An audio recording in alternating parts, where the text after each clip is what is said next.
At long last, we're on the last page, page 9, and we're going to talk about X and Y intercepts of the graphs of quadratics. And the graphs of quadratics are parabolas. The shape of the graph of any one of these will be either this or this. And it'll be this if the A number is positive, it'll be opening downward if the A number is negative. Now, when we draw one of these graphs, it's just a generic example here. Let's say this is our graph. These 2 points are X-intercepts. Let me zoom in a little. And if you're at an X-intercept, whatever that X number is, that's uncertain. What is certain is the Y value has to be 0. If it wasn't 0, we'd either be above or below the axis, right? And so here's another one over here. There's some different X number, but again, the Y value has to be 0. For the Y-intercept, we don't know what that Y value is for sure, so I'll just put Y, but if you're on the Y-axis, the number for X has to be 0. Okay, so looking at the equation, if we want to find the intercepts, if we use 0 for X, remember 0 for X means we're on the Y-axis, so plugging in a 0 for X will tell us the Y-intercept. And that's what it says up here.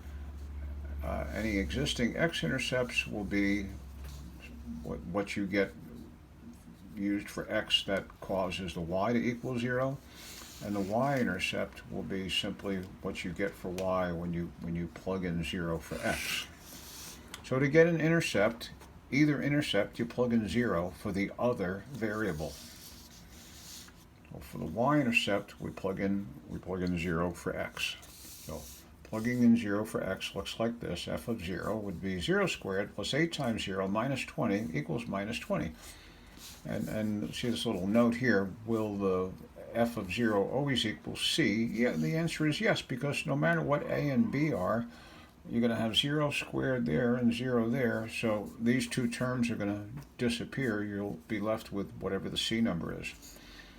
No, 0, negative 20 is the Y-intercept for this number 37 function. The X-intercepts take a little more work. To get the X-intercepts, I plug in 0 for the Y value, or the F of X value, and then I got to figure out when is this 0. Well, this one's kind of nice. It factors like so. So when will this equal 0? When X is a negative 10, Y will equal 0. When X is a positive 2, Y will equal 0. So if I put all that information together in a very rough graph, let's say negative 10, 0. Let's say that's negative 10 right there. There's one X-intercept. And positive 2, roughly over there. There's the other X-intercept. What did I say a moment ago the Y-intercept was? It was way down at negative 20 on the Y-axis. So let's say that's right about here. And then the graph is going to do something like that. Now, if you want to verify this, and I'm not going to take your time with it now, but just type this in your equation editor, draw the graph, see if this is not true. X-intercepts at 2 and negative 10, Y-intercept down at negative 20. Okay? So for number 38, to get the Y-intercept, I plug in 0 for X, or I just notice the C value is 23. 0, 23 is the Y-intercept. For the X-intercept, I set the equation equal to 0 and solve for X, and I did this by completing the square, take away 23, and then half of 10 is 5, 5 squared is 25, added 25 to both sides. This side becomes a 2, take the square root of both sides, and then we're going to get X plus 5 equals plus or minus root 2, so we add negative 5 to both sides. And crunching this in the calculator, you get these 2 numbers rounded to the nearest tenth, negative 3.6 and negative 6.4. telling us the X-intercepts are approximately negative 3.60 and negative 6.40. Put all that info together. Where was the Y-intercept? The Y-intercept, I should have made this bar. Well, too late now. The Y-intercept is way up here at 23. And the X-intercepts are both negative. One's at negative 3.6. Let's say that's that one, and negative 6.4. So that's negative 3.60 approximately. And this one's further to the left, negative 6.40. And connecting those with the parabola, calculator is going to make them nicer looking and more accurate shape, of course, but you get the idea. The X-intercepts are there, and the Y-intercept is there. And finally, number 39. Plug in 0 to get the Y-intercept. So 0, negative 6, that's our Y-intercept. Set the equation equal to 0 and solve for x to get the X-intercepts. This one factors into 3x plus 2, x minus 3. And you might remember from earlier in the semester, opposite sign, and 3 is the denominator. Negative 2/3 is one of the zeros, or X-intercepts here. Positive 3 is the other. So written as points, there are the X-intercepts. And if we draw a little picture of this, use this non-broken pencil.